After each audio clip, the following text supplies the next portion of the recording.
अस्सलातु वस्सलामु अलैका या रसूल अल्लाह व अला आलिका व अस्हाबिका या हबीब अल्लाह। हज़रत सैयदना इमाम हसन रज़ियल्लाहु ताला अन्हु की यौम विलादत का दिन है आज, और अल्हम्दुलिल्लाह अहले मोहब्बत के लिए ये खुशी और मुसर्रत का दिन है।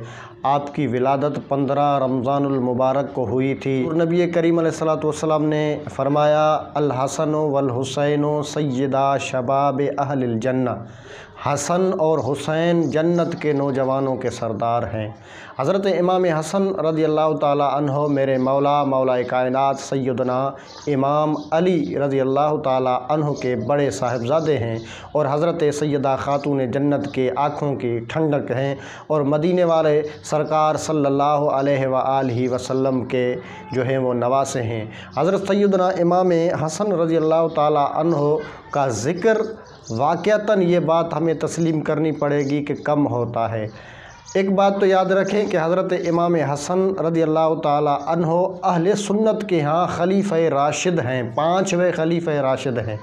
लिहाजा अगर अहले सुन्नत खुलफ़ाए राशिदीन का ज़िक्र करते हैं तो उनमें से इमाम हसन को क्यों फरामोश कर रहे हैं। रवाफ़िज़ के यहाँ तो वैसे ही हज़रत इमाम हसन का ज़िक्र नहीं होता। उसकी सबसे बड़ी वजह यह है क्योंकि इमाम हसन रज़ियल्लाहु ताला अन्हो ने हज़रत अमीर मुआविया रज़ियल्लाहु ताला अन्हो से सुलह की थी, और हुकूमत जो है वो उनके हवाले की थी। वहाँ से जो है वो रवाफ़िज़ इमाम हसन के ख़िलाफ़ हो गए, और मुख्तलिफ़ बातें किताबों में मिलती हैं कि रवाफ़िज़ ने माज़अल्लाह हज़रत इमाम हसन को बुरा भला कहा और बुज़दिल कहा, और आपके पाँव मुबारक से जो है वह मुसल्ला खींच के निकाला था, जिसकी वजह से आप ज़मीन पर तशरीफ़ लाए थे। तो बहरहाल रवाफ़िज़ को हज़रत इमाम हसन और हज़रत अमीर मुआविया का जो सुलह है वह नहीं पसंद आया। इसीलिए रवाफ़िज़ ने कहा, चलो ए हसन, आपने अमीर मुआविया से सुलह की है तो हम आपको ये सज़ा देते हैं कि क़यामत तक आपकी नस्ल से कोई इमाम ही नहीं मानेंगे। अब रवाफ़िज़ के यहाँ, शियों के यहाँ इमाम हसन की नस्ल से कोई इमाम नहीं है।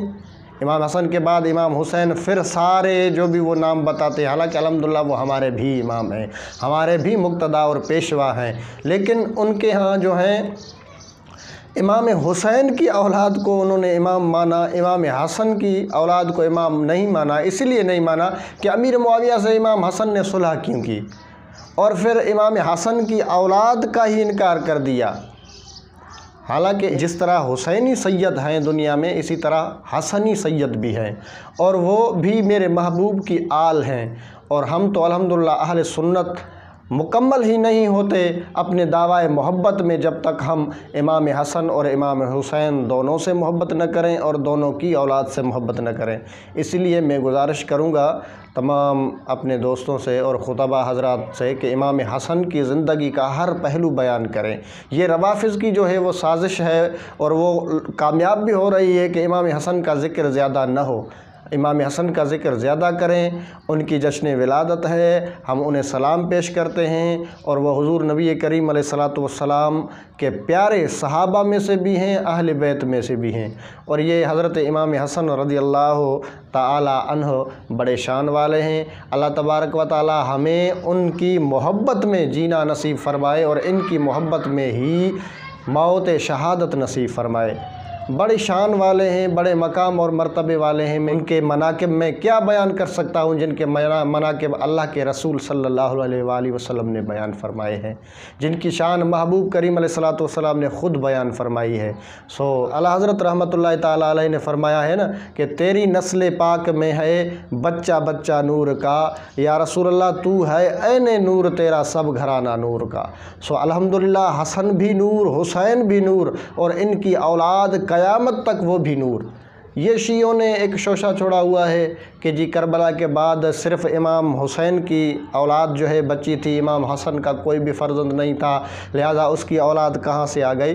हज़रत इमाम हसन के भी जो है वो औलाद चली थी, उनके भी फ़र्जंद थे, और वो भी अल्हम्दुलिल्लाह गीलानी सैयद जो हैं वो हसनी सैयद दुनिया में मौजूद हैं। सो हमें दोनों से मोहब्बत करनी चाहिए, दोनों से प्यार करना चाहिए, और जो भी रवाफ़िज़ हज़रत इमाम हसन रज़ियल्लाहु ताला अन्हु के सुलह से नाराज़ हैं और जल جلتے ہیں وہ جلتے ہی رہیں گے۔ الحمدللہ ہم ایمان والے ہیں، ہم نے امام حسن کے فیصلے کو من و ان تسلیم کیا ہے۔